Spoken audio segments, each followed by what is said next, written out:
טוב, ברוכים הבאים לשרשרת ריפוי בפרויקט 555, לי קוראים לו ארג'י ואני שמח לארח היום את דין כהנא, יוצר תוכן ומטפל באמצעות תזונה ואורח חיים בשיטת הרפואה הפונקציונלית. אהלן דין, אהלן מור, נשמע. בסדר גמור, תודה, מה שלומך? בסדר גמור. טוב, אני חשבתי שאולי נתחיל, אני דין מכיר המון שנים, אני אוהב אותו ואני רואה אותו בשנים האחרונות, יוצר תוכן מסקרן ומעניין באינסטגרם, בפייסבוק, והוא גם מטפל, ורציתי קצת לתת מושג כללי לצופים שלנו, מה זה בעצם טיפול באמצעות תזונה ואורח חיים בגישת הרפואה הפונקציונלית. אוקיי, אז בוא נתחיל. אמ, הרעיון בגישת הרפואה הפונקציונלית היא שלמעשה אנחנו מבינים שלכל מחלה יש גורם מאחוריה. ובגישת הרפואה הפונקציונלית אנחנו רוצים בעצם לטפל בשורש הבעיה ולא בסימפטומים, כדי באמת להביא אנשים לבריאות טובה, ובאמת בשביל לפתור את הבעיה ולא רק לטפל בתסמינים. עכשיו, סתם בוא ניתן דוגמה פשוטה. יש לנו פצע, הפצע מחלים, זאת אומרת הנטייה של הגוף היא תמיד להגיע לבריאות המיטבית. הבעיה מתחילה כשאנחנו חופרים בפצע ולא מאפשרים החלמה. מהמם, אז כל הרעיון בעצם בגישה היא לטפל באנשים ולא במחלות, ולתת את הסביבה הכי טובה באמצעות השפעה של תזונה ואורח חיים וכן הלאה, כדי לתת את ההזדמנות לגוף באמת להחלים ולהגיע לבריאות הכי טובה שאפשר. מהמם. איך הגעת לעסוק בזה? אולי, אתה יודע, זה יהיה מעניין לשמוע את הנקודה הזו. למה החלטת בעצם להתחיל לטפל בגישה הזו? אוקיי, הסיפור שלי התחיל האמת כשאובחנתי עם אלרגיות בגיל 10 בערך. מהמם, אמ, אחרי כמה שנים עשינו קצת בירורים והבנו שזה אלרגיה לאבק ולתיקנים ולחתולים וכל מיני אלרגנים כאלה ואחרים. כשבפועל היה לי מעט מאוד מה לעשות עם הדבר הזה, עם המידע הזה. כי לא מהכל אפשר להימנע, וגם כשנמנעתי, זה לא בהכרח עזר לי. והייתי בטיפול תרופתי ששילמתי עליו מחיר מבחינת עייפות מאוד קשה. ובקיצור, זה מאוד מאוד פגע לי באורח חיים. הגעתי למצב שאני פעם בשבוע, פעם בשבועיים, יש לי כמו איזה סאגה של צינון כזה. זה פשוט היה בעיניי עינוי.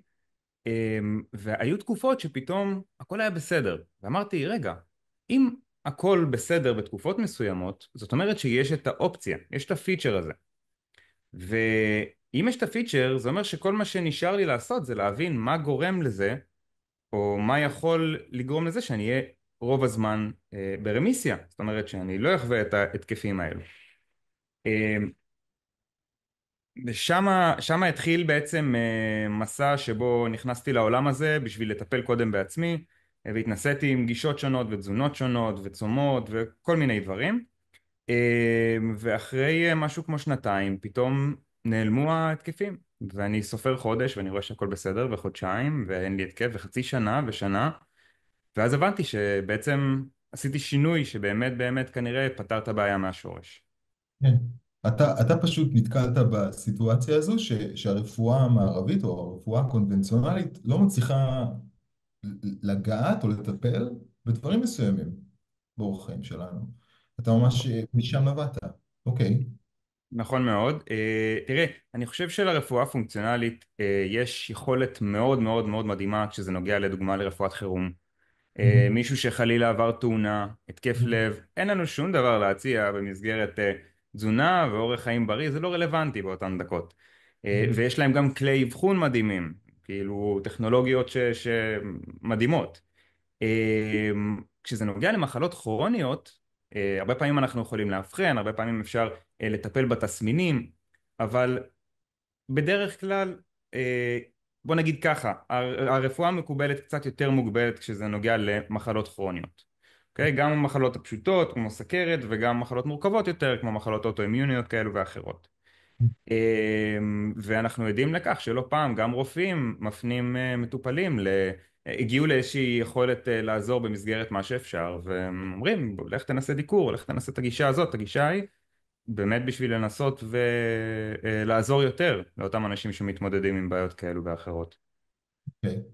אז בעצם הגישה שלך מיועדת לעזור למי, זאת אומרת, מי האדם שהכי כדאי לו להגיע אליך, או שהכי מגיע אליך באופן טבעי לקליניקה שלך היום? אתה יכול ככה לתת לנו איזושהי מפה? בהחלט. אז ככה, מי שמגיע אליי זה החל מאנשים שפשוט רוצים, מתעניינים לגבי אורח חיים בריא ורוצים ללמוד עוד, לשפר את הבריאות שלהם, מה שנקרא רפואה מניעתית וכן הלאה. ואנשים שגם מתמודדים עם בעיות כרוניות כמו שהזכרתי, בעיות מטבוליות, בעיקר, אפשר להגיד שבעיקר בעיות בדרכי העיכול, אלרגיות ובעיות אוטואימיוניות, אבל בסופו של דבר כל בן אדם כמעט ירוויח, במיוחד אנשים שמתמודדים עם מצבים מורכבים, ירוויח מבעצם לשפר את אורח החיים שלו בהיבטים השונים, בתזונה, בשינה, בניהול סטרס לדוגמה, בשינוי הסביבה או התאמה שלה לבריאות מיטבית יותר. כולם יכולים להפיק מזה תועלת. כן, יש מצבים שבהם אני לא מטפל, שזה מצבים מסוימים שבאמת אם אני אשפיע, מצבים שבהם שינויי תזונה לדוגמה יכולים להוות סיכון. אז זה מצבים שיש מספיק מי שייתן את המענה גם במצבים כאלו, אבל בגדול כל מי שרוצה לשפר את הבריאות שלו, החל מירידה במשקל ועד התמודדות עם מחלות כרוניות כאלו ואחרות. אוקיי, אתה יודע, זהו, בקליניקה שלי, גם מבחינה נפשית, אני כאילו הייתי פתוח לטפל בדברים בהתחלה מכל סוג, ולאט לאט ראיתי שאת הקליניקה שלי כאילו עיצבו האנשים שהגיעו. ודווקא זה מעניין אותי, אתה יודע, זה מה שאני לא יודע. כלומר, מי האנשים היום שמגיעים אליך? אתה יכול לתת לנו דוגמאות, כמובן, לא לגלות פרטים מזהים וכולי, אבל נגיד, מה הנושאים שאתה עובד איתם? לדוגמה. אוקיי, תן דוגמה. קודם כל, באופן טבעי, רוב מי שמגיע אליי בדרך כלל פחות או יותר בגילאי 20-40. אנשים שהרבה פעמים מתמודדים עם בעיות כרוניות כמו קרון, קוליטיס, עייפות כרונית, אוקיי. אלרגיות. קרון קוליטיס זה מחלות מעי דלקתיות למי שלא מכיר. כן. אה, וזו בעיה שהיום מתפשטת, נראה ככה, חד משמעית. שבכל משפחה שנייה יש איזה מישהו שמתחיל להיות מאובחן, או לסבול ולהיות מאובחן באחד מהמחלות שציינת. נכון, חד משמעית. באופן כללי, המחלות הכרוניות בעשורים האחרונים בעלייה מתמדת. למה? ומאוד הגיוני שזה בגלל אורח החיים שלנו שהוא מאוד, אנחנו בסטרס לא נורמלי, לא כולם כמובן, אבל אנחנו בסטרס מאוד גדול. התזונה שלנו ברובה הפכה להיות מעובדת. אפילו התזונה הטבעית, אם אנחנו נסתכל עליה רגע, הירקות והפירות שאנחנו מגדלים היום, זה לא אותם ירקות ופירות שהיו לפני 50 שנה ו100 שנה מבחינת הנוטריאנטים שבהם. מהמם. בגלל התיעוש, בגלל השיטה, בגלל הגישה, אנחנו נחשפים להרבה יותר כימיקלים, וזה משהו שהרבה אנשים לא מפחדים ממנו או לא מודעים אליו, כמו שהם מודעים לחיידקים ווירוסים. הרבה אנשים דואגים מהחיידקים האלה ומהאפצ'י ההוא והאפצ'י הזה, אבל הם לא חושבים פעמיים כשהם מוסיפים את התכשיר הזה, את המטהר אוויר הזה, את המרסס, את המפיץ ריח הזה, סליחה, או את החומר ניקוי הזה, או את הקוסמטיקה הזו. וכאן אני חושב יש לנו עוד הרבה מה ללמוד, אם אנחנו באמת רוצים גם לשמור על הבריאות שלנו, גם ברמה האישית, גם ברמה הסביבתית, וגם כדי בעצם להרגיש טוב יותר. כן. אתה יודע, אפילו לי אישית אני נתקלתי בזה, ואני רוצה דווקא כן להעמיק איתך בעניין הזה. הנושא הזה באמת של כל הבעיות מעי, כמו הקרוהן שציינת והקוליטיס, יש איזשהו כיוון לעזור לאנשים האלה? זאת אומרת, ואם יש, אז תן לי משהו, ככה שאם מישהו שמקשיב, יש לו מישהו במשפחה, מה בעצם אפשר לעשות?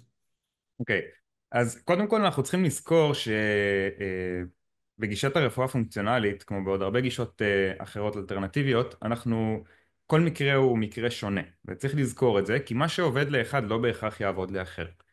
אבל באופן כללי, הדבר הראשון שאנחנו צריכים לזכור זה שזה קודם כל מחלות בדרכי העיכול. זאת אומרת, מהמם. לתזונה יש פה משמעות אדירה ביכולת להחמיר או לעזור. אז אחד הדברים הכי משמעותיים שאפשר להוריד קודם כל בלי להתבלבל במרכאות זה מזון מעובד או מזון אולטרה מעובד.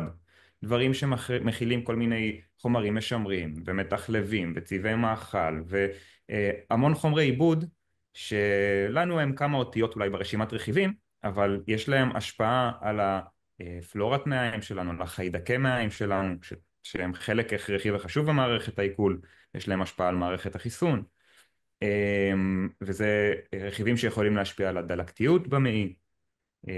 אז זה דבר אחד. דבר שני, שגם עוד פעם זה גם עניין אינדיבידואלי אבל עדיין רואים הרבה פעמים רגישות לגלוטן ולמוצרי חלב, והרגישות הזאת היא לא תמיד גלויה, לא תמיד רואים אותה בבדיקות דם או בבדיקות צואה, והרבה פעמים אנשים אומרים כן זה מחמיר לי קצת כשאני אוכל, אבל לא מבינים שיכול מאוד להיות שמאחורי הקלעים יש בעצם תגובה דלקתית, אולי אפילו אוטואימיונית מאוד ספציפית לחלבוני חיטה לדוגמה, לגלוטן לצורך הדוגמה, או לחלבוני חלב וכן הלאה. אתה ולכן בעצם, אתה בעצם אומר שיש אנשים שהולכים בינינו, והם בעצם סובלים מאיזושהי דלקתיות קבועה בעקבות חשיפה, נאמר, לגלוטן, והם לא יודעים על זה. נכון, ורואים את זה המון פעמים בקליניקה, המון. איך אתה מגלה דבר כזה? הדרך הכי פשוטה היא פשוט להימנע לתקופה של לדוגמה חודש חודשיים, ולראות אם יש שיפור בתסמינים ושיפור בהרגשה הכללית וכן הלאה. אבל אנחנו עושים את זה בדרך כלל כחלק מעוד הרבה שינויים, אז אחר כך אפשר בעצם לנסות ולחזור לצרוך את הדברים האלה ולראות איך אנחנו בעצם מגיבים. אתה יודע מה, אולי זו נקודה טובה. אני כזה, עניין אותי דרך העבודה שלך, אתה יודע, בתור מטפל בקליניקה נפשית, אז יש לנו מפגשים שבועיים עם מטופלים, אתה עובד בצורה שהיא קצת שונה. אז מהמם. בעצם, מי שהיה רוצה לעבור תהליך בעצם עם דין כהנא, בעצם מגיע, והוא עובד איתו בפורמט מאוד, מאוד מיוחד. בוא תספר לנו קצת, איך העבודה מתבצעת אצלך? אוקיי, אז בדרך כלל אנשים פונים אליי, אני קודם כל מנסה ככה להבין עם מה הם מתמודדים בצורה ראשונית או למה הם באו. אחר כך אני נותן להם למלא שאלון. זה שאלון די ארוך, שהמטרה שלו זה בעצם להבין את האורח חיים של אותו אדם, החל מהשגרה שלו, ההיסטוריה הרפואית, עם מה הוא מתמודד, אם יש דברים שעוזרים לו, מחמירים את המצב, מה הוא כן אוכל, מה הוא לא אוכל, וכן הלאה. כי ככה אני בעצם יכול בהמשך לתפור איזושהי תוכנית שהיא יכולה באמת לעזור לו, וגם תתאים לשגרת יום שלו. אוקיי? אז זה החלק הראשון. החלק השני זה שזה מעבר על בעצם בדיקות דם והיסטוריה רפואית. רוצים להסתכל לא רק על הבדיקות האחרונות, אנחנו רוצים לנסות לראות מגמה, אפילו שנים אחורה, והרבה פעמים אנחנו מזהים כל מיני מגמתיות כזו או אחרת, ורוצים בעצם על מנת לנסות ולזהות איפה הדברים הבעייתיים ולטפל בהם. סתם לדוגמה, חסרים תזונתיים, מדדי דלקת גבוהים וכן הלאה. ואחר כך אנחנו בעצם קובעים פגישה, זו פגישה די ארוכה, שם אנחנו בעצם בונים ביחד את התהליך, איך הולך להיראות למעשה המשך התהליך, ואחר כך יוצאים לדרך של ליווי צמוד, שליווי צמוד אומר מעקב יומי או דו-יומי לדוגמה בוואטסאפ, ואז אנחנו בעצם רואים איך אתה מרגיש, מה אכלת, מה חסר לך, עם מה קשה לך ואולי אנחנו צריכים לשנות או להתאים. וההזדמנות הזאת, בעצם הליווי היומיומי או הדו-יומי הזה, גם נותן הזדמנות גם לתת יותר כלים שאי אפשר לתת בפגישה אחת, וגם לעשות בעצם את כל השינויים האלה ולהטמיע אותם כהרגלים, כי להרבה אנשים, הרבה אנשים יודעים פחות או יותר מה נכון להם, או מה, לפחות ממה להימנע, אבל הרבה פעמים קשה לנו בעצם להפוך את זה לשגרת חיים, לדרך חיים ולשנות את ההרגלים האלו. כן. אז בעצם אתה בעצם מציע איזשהו סוג של אבחון, אתה אומר שהאבחון דרך אגב בגישה הזאת היא דרך בדיקות הדם, או יש עוד אמצעי אבחון שאתם משתמשים בהם? אז האבחון הוא למעשה, אנחנו מנסים לתפוס כל דבר שאנחנו יכולים, זה אומר גם על סמך סימפטומים ושאלות, וגם באמצעות בדיקות כמובן, ולפעמים יש מצבים שגם קשה לאתר את שורש הבעיה, אבל אנחנו רואים הרבה גורמים שהם יכולים להיות בעייתיים או שאנחנו יכולים לחשוד בהם, ולפעמים זה מספיק בשביל כבר לטפל באותם גורמים או לשנות אותם. Mhm. אני מבין. אז בעצם יש את התהליך אבחון בהתחלה, ואחר כך אתה בעצם מלווה אותו במשך חודש שלם, אתה אומר בקשר ישיר איתך. אני מניח שיש כבר שינויים שמתחייבים בהתחלה, זאת אומרת אם אני מגיע אליך, אתה תבקש ממני לשנות משהו באורח חיים שלי, בוודאות. אז קודם כל כן, בטח, חד זה אזהרה, משמעית. זה אזהרה למי שמתכוון להגיע חד, אליך, לדעת, מה תבקש ממני להוריד? חד משמעית, כמעט כולם, תראה, בסופו של דבר, העיסוק פה סביב התזונה הוא עיסוק עיקרי מאוד ומהותי, ואוכל מעובד לדוגמה זה משהו שכמעט תמיד, מה שנקרא, עף מהחלון. כן, מעולה. אה, איזה בהחלט אוכל ככה. מעובד? איזה אוכל מעובד? זאת אומרת, מה, לא לקנות יותר שניצלים קנויים כאילו? hell no, כן, לא, לא לקנות שניצלים קנויים. בהחלט לא.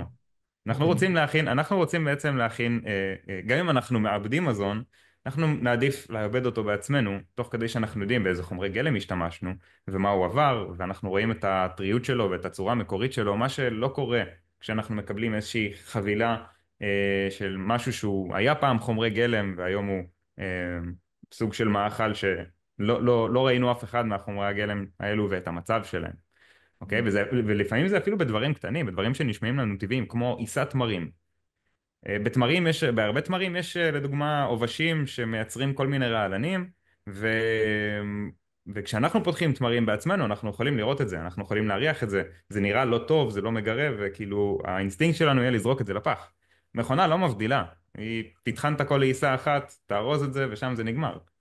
אה, זו הסיבה שאני אוהב את הסרטונים שלך, כי באמת אתה ממש חוקר של התחום הזה. אתה קודם כל חוקר של התחום הזה, ומתוך החקירה הזאת, זה לא שאתה, אתה יודע, זה לא שאתה עושה סרטונים עם כל מיני כאלה, לא יודע, תמלילים כזה שהבאת מכל מיני דברים בגוגל, זה באמת מתוך המקום שאתה אשכרה סקרן לגבי הדבר הזה.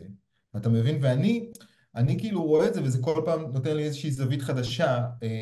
בגלל זה דווקא חשוב לי שתעלה את זה בתור דוגמאות. זאת אומרת, אני שמתי לב למשל שדיברת המון על העניין של בישול, וזה משהו שממש דיבר אליי, אני באמת לא קניתי יותר את המוצרים האלה לגבי בישול בסירים מסוימים. אתה יכול להגיד משהו על זה?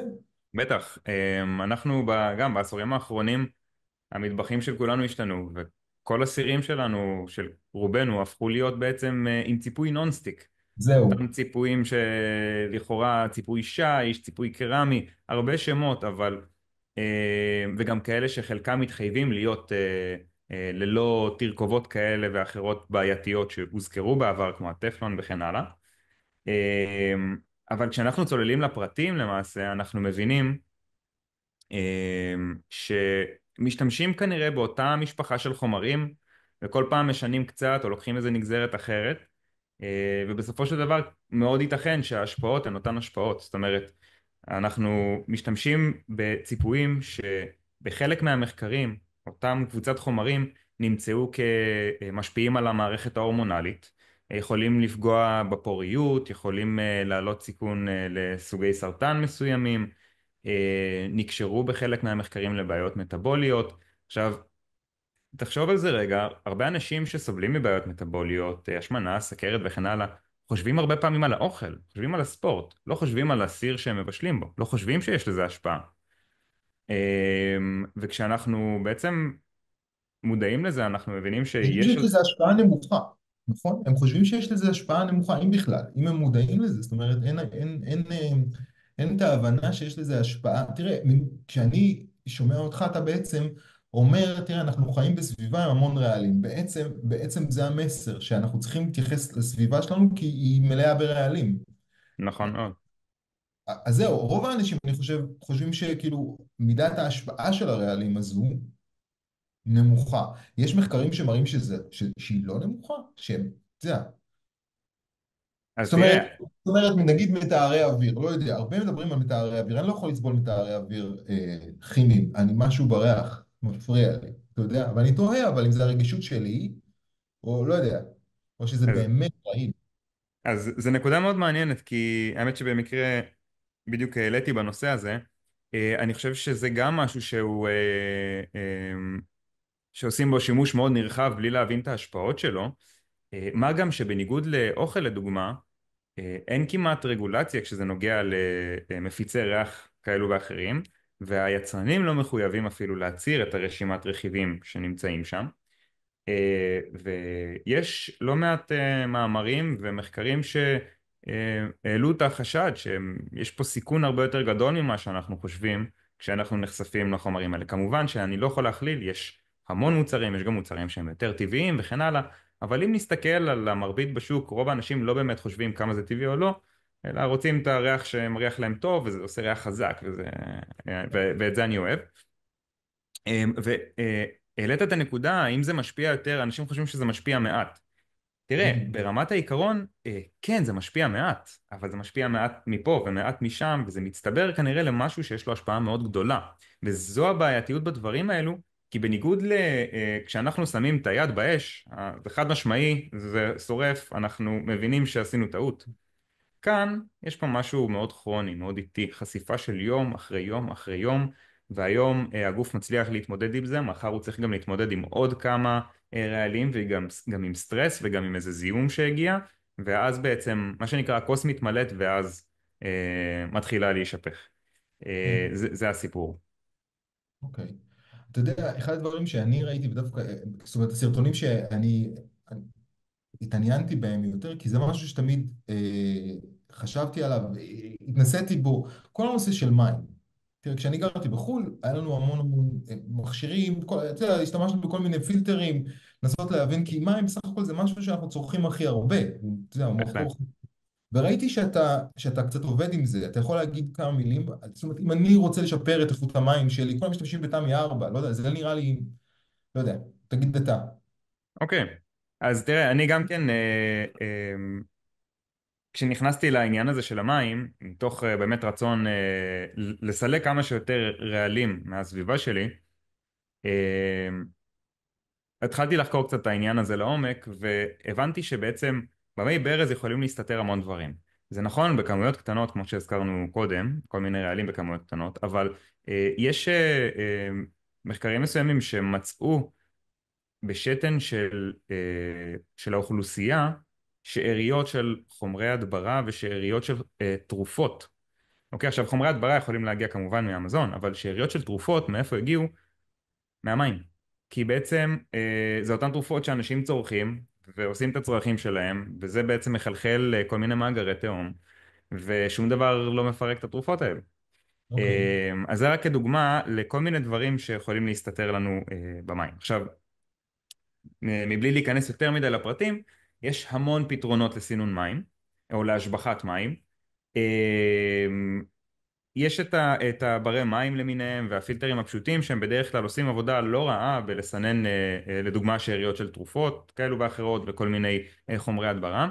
יש דברים שקצת יותר קשה לסנן כמו מתכות כבדות שאותם יותר קשה לסנן והרבה פעמים אנחנו צריכים כלים קצת יותר רציניים, לדוגמה זיקוק של מים או סמוזה הפוכה שמסננת בצורה יותר משמעותית.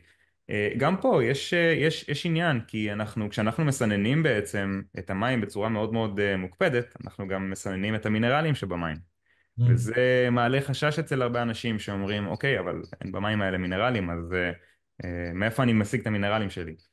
אז אם אנחנו נסתכל שנייה ונעשה את ההשוואה הזאת מספרית, אנחנו נבין שאת רוב המינרלים שלנו אנחנו משיגים דווקא מהאוכל, במיוחד אם אנחנו אוכלים טוב, נדיר מאוד שיש סיבה לדאגה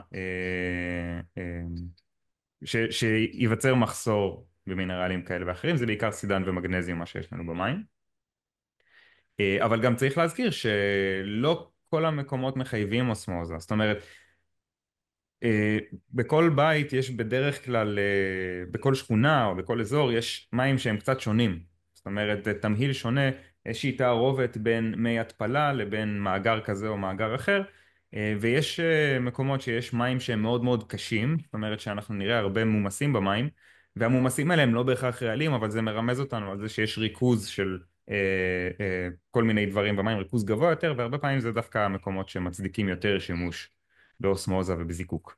אז זהו, אז רגע, אולי זה תחום שתגיד לי מור, אני לא כל כך נכנס אליו, אבל נאמר שאני מגיע אליך, אתה נכנס לנושא הזה של המים, אתה יכול לייעץ לי, זאת אומרת, ספציפית, מה לעשות עם המים אז, שלי?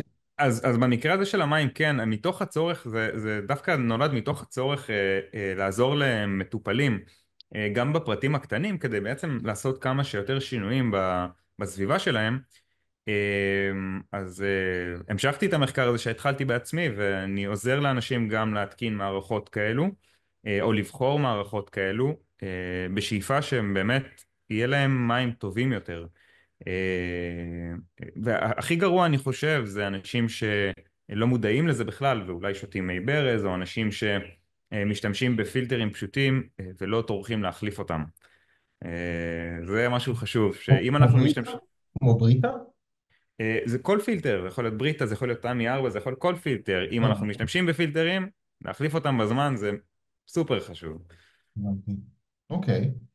אתה יודע, רציתי לשאול, אתה יודע, אני חושב שאנשים שומעים את הנושא הזה, ומה שמפחיד אותם זה שבעצם יש איזשהו מסר כזה מאוד רחב שאומר, תשמעו, אתם בעצם אוכלים הרבה רעלים, אתם סופגים הרבה רעלים, אתם נושמים רעלים.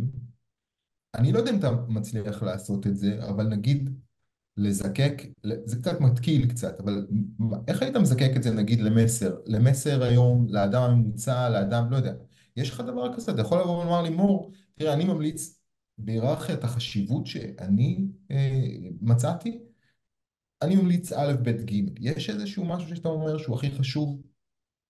כן, אפשר בהחלט לזקק את זה למשהו הכי חשוב. קודם כל, אני אתן איזושהי הערה קטנה לפני. אנחנו צריכים להיזהר כאילו לא... גם שינויים, מעבר לאורח חיים בריא יותר, צריך להיות בריא כשלעצמו. זאת אומרת, לא צריך עכשיו פתאום לפחד מכל דבר ולהשתגע ולהתחיל לבדוק כל דבר ולהשקיע המון אנרגיה במים האלה יותר טובים או אלו יותר טובים. צריך בסוף להסתכל על התמונה השלמה. כל פעם לטפל במשהו ולהתחיל בדברים הגדולים. מה הדברים הגדולים בעיניי? תזונה. כן, תזונה כמה שיותר טבעית. זה יכול להיות מהחי, זה יכול להיות מהצומח, מגוון, וכמה שיותר טבעי זה שם המשחק, זה אחד. אה, שינה, לא לזלזל בשינה, זה אחד הדברים הכי חשובים, זה המוסך שלנו בלילה. אנחנו יכולים להשקיע המון בתזונה, אם אנחנו נישן 3 שעות בלילה, מערכת חיסון שלנו לא תתפקד טוב, מבחינה הורמונלית אנחנו נהיה יותר רעבים, יותר מתוסכלים ונעודד וכן הלאה. אז שינה זה הדבר השני. מבחינת סביבה ורעלים, אני חושב דווקא להתחיל לחשוד בחומרי ניקוי, חומרי הדברה, ולהתחיל בדברים הקטנים, להתחיל במה שקל לנו. לי לדוגמה היה מאוד קל לוותר על אקונומיקה שהייתי משתמש בה על בסיס קבוע, ולעבור לחומץ או לסבונים רגילים.